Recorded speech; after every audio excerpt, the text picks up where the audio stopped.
नमस्कार, कसे आहात तुम्ही सगळे?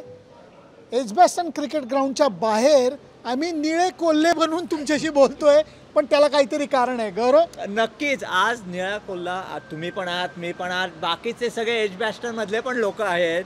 कारण आज Bob villous day. Bob villous काय बॉलर होता आणि खरंच आणि खूप आपल्या पूर्वीच्या लोकांना आठवत असेल, इंडियात पण त्यांनी टूर केलेल्या. पण 350 विकेट होत्या, 350हून जास्त, 350 टेस्ट विकेट. कुठे हा नंबर आहे 350? मी अजूनही जरा जरा खाली आहे, जरा खाली आहे. 350, 350, 350 करू नको. त्याला एका बॉलरनी 300 विकेट अजून जोडल्यात. 350, 350, 650. होय, कारण आत्ता आम्ही जे जमलोय ते जिमी अँडरसन बद्दल बोलायला जमलोय. त्याला पहिली गोष्ट म्हणजे जिमी अँडरसन म्हणायचं का बॉलिंग मशीन म्हणायचं? खरंच बॉलिंग मशीन मला आठवतं, आम्ही 3 वर्षापूर्वी बर्नलीला गेलेलो. तेव्हा अचानक आम्हाला त्याच्या एका कोचनी, तो त्याच्या वडिलांबरोबर क्रिकेट खेळायचा, पण 14 वर्षाचा असताना आणि 15 वर्षाचा 1 वर्षात एवढा फरक पडला की त्याची साधारण बॉलिंग स्पीड 110 पासून एकदम 125 झाली आणि एकदम बॉल स्विंग व्हायला लागला अचानक. आणि त्याच्यानंतर काय म्हणजे बॉलिंग मशीनच म्हणायचं की. कसं असतं गौरव माहिती आहे का, ज्याला पोहता येत नाही ना, तो पोहण्याच्या तलावात, समुद्रात, तळ्यात कुठे उतरला तरी तो हात पाय जोरजोरात मारत असतो आणि तो 1-2 फूटच पुढे जातो. जो पट्टीचा पोहणारा असतो तो रिलॅक्स असं करतो आणि तो 10-20 फूट पुढे जातो. मला थोडंसं जिमी अँडरसनबद्दल ते वाटतं.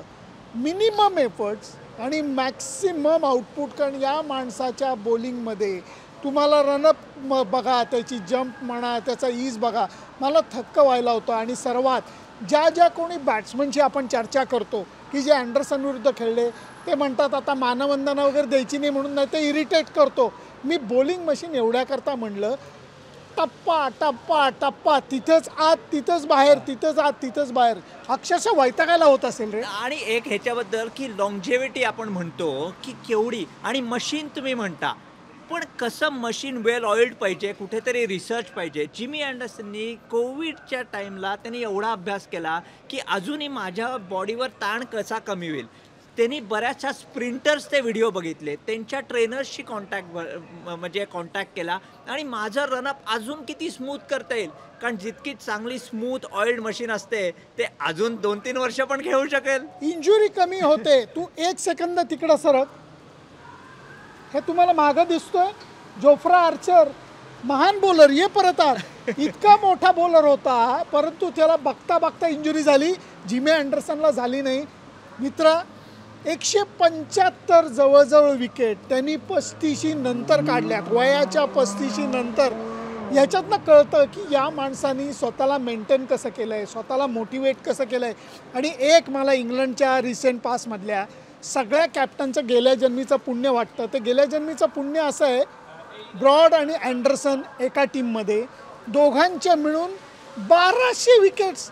म्हणजे एका वेळेला हे दोघं जण बॉलिंग करतात, म्हणजे हे पुण्यच म्हणायला पाहिजे. गेले 1200 टेस्ट मॅचेस तुम्ही पण नाही कव्हर केले आहेत, असं आहे चक्क गोष्ट. आणि खरंच आपल्याला परत मला वाटतं हा जमाना नक्की नाही दिसणार आहे. 1200 विकेट हे जोक नाही आहे. किती अजून 1200, म्हणजे परवाच आपण बसलो होतो एकत्र आणि तेव्हा ग्राउंड्समननी सांगितलं हे त्याची काहीतरी 650वी का 51 विकेट आहेत. तेव्हा आपण दोघांनी एकामेकाकडे बघितलं. इमॅजिनच नाही करू शकत हा नंबर खरंच. आणि त्याची आणि ब्रॉडची, ते म्हणतात ना की कोणाचं तरी नाव घेतलं की दुसरं पण नाव, म्हणजे अँडरसन म्हणलं की ब्रॉड येतच. जिमी अँडरसन पण नाही, ब्रॉड आणि अँडरसन असं नाव येतं. कमाल जोडी आहे ना, कमाल जोडी. आणि या दोघांनी मिळून खरंच गेले 10-12 वर्ष जी काही इंग्लंड क्रिकेटची सेवा केली आहे, 1200 विकेट्स एकत्र काढलेले आहेत. आणि ते दोघं ग्राउंडवरती खेळ बघत असताना आम्ही दोघं ऑब्झर्व करत होतो, सारखं एकमेकांशी बोलत सुद्धा नाहीत. म्हणजे यांचं सायलेंट कम्युनिकेशन म्हणा, अंडरस्टँडिंग म्हणा, हे किती जबरदस्त आहे. एकाचं प्रेशर दुसऱ्याच्या फायद्याचं होतं, दुसऱ्याचं प्रेशर पहिल्याच्या फायद्याचं होतं. आणि दोघे मिळून शिकार करतात, दोघे मिळून दडपण वाढवत असतात. आणि हे सगळं एकत्र बघणं एजबॅस्टन क्रिकेट ग्राउंडवरती. आजसुद्धा त्यांनी परत 5 विकेट काढल्याच रे. 5 विकेट काढल्या. परत पुजाराला कोण आउट काढू शकतं का? 15 वर्ष लोक म्हणजे त्या एस्पेशली राजकोटमध्ये मला वाटतं तुम्ही बॉलिंग मशीन म्हणताय.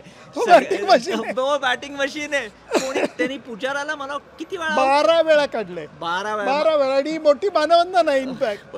पुजाराला काढलेलं आहे. मला वाटतं त्यांनी सगळ्यांना, मायकल सगळ्यांना. क्लार्क सारख्या लोकांना काढलेलं आहे. विराट कोहली विरुद्ध काढलेलं आहे. तेंडुलकर म्हणजे बघा ना काय इरा आहे की तो तेंडुलकर, कोहली आणि आता शुभमन गिल इथपर्यंत तो तीन शिकार शिकार करतोच आहे तो. आणि आपण एंडिंग असं करू की काल एक फार छान क्रिकेटची रोमॅन्टिक मुवमेंट आम्हाला बघायला मिळाली. विराट कोहली बॅटिंगला आला, त्या क्षणी लगेच बेन स्टोक्सनी बॉल होता तो अँडरसनकडे दिला. बार्मी आर्मी तिकडनं जिमी जिमी जिमी अँडरसन हे गाणं गायला लागले. पहिला बॉल चाबूक आउटस्विंगर टाकला अँडरसननी, तो विराट कोहलीनी सोडून दिला. ओव्हर संपली आणि ते झाल्यानंतर दोघंही एकमेकांकडे बघून गालातल्या गालात हसले. माझ्यासाठी आणि गौरवसाठी क्रिकेटिंग रोमॅन्टिक मुवमेंट होती. याला म्हणतात टेस्ट क्रिकेटची मजा. मान्य आहे, IPL, T20, one day cricket सगळं आम्हाला मान्य आहे, परंतु जी मजा या टेस्ट क्रिकेटच्या रोमांसमध्ये आहे ती बाकी क्रिकेटमध्ये नाही. म्हणून आम्ही एजबॅस्टनला, हा कुठनं आला आहे? अगदी पलीकडनं सिडनीहून आला आहे हा. सिडनीहून हा कुठे गेला होतास तू गोल्फ कव्हर करायला? गोल्फ कव्हर करायला टोरंटोत होतो, बॉस्टनला होतो, पण टेस्ट मॅच कव्हर करायला यायलाच पाहिजे. क्या बात आहे, क्या बात आहे. याला म्हणता क्रिकेट प्रेम, आणि या मजा आम्ही लुटतोय. परंतु तुम्हाला अँडरसनबद्दल काय वाटतं हे आम्हाला जरूर कळवा, कारण त्याच्याबद्दल बोलणं, भले तो विरुद्ध पार्टीतला आहे पण त्याच्याविरुद्ध बोलणं आत्ता गरजेचं आहे. त्याला क्रेडिट देणं गरजेचं आहे, त्याला मानवंदना देणं गरजेचं आहे. आम्ही आमच्या परीने प्रयत्न केला.